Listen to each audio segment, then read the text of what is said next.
Okay, so next on our list, how do we respond when they say, I can be around my friends and not smoke? So, one of the key elements of drug treatment is what we call relapse prevention planning. And one of the first things we look at when we're filling out a relapse prevention plan is, are there any people in your life you might have to stop hanging around because of the threat they represent for making you think about using, which could ultimately trigger a relapse? And so the key to relapse prevention starts with understanding why the substance user is vulnerable to triggers. And so for that, we're going to go back to video 7 of module 1, where we talked about the party voices versus the not a good idea voices, which is a way of explaining what we call loss of control. And in this context, we're talking specifically about a person using when they didn't intend to use. So if the person who's saying, I can be around my friends and not smoke, has ever been in the position before where they were telling themselves that they weren't going to use, but they went ahead and did, they need to be really clear about what happened in between those 2 points.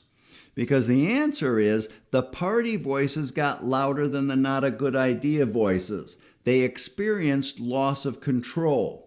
And the chronic nature of substance use disorder means that the potential for this happening doesn't go away just because they haven't used for a few weeks.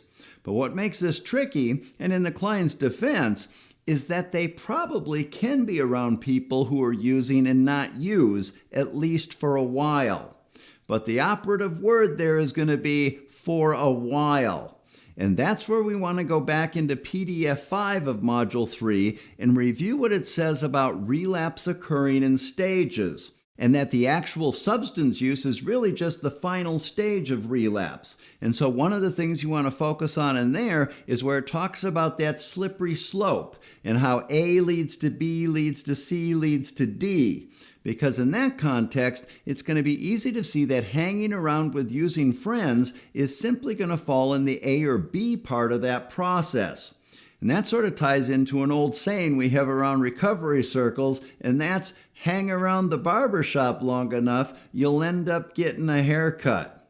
So again, the main thing you want to focus on is that potential for loss of control.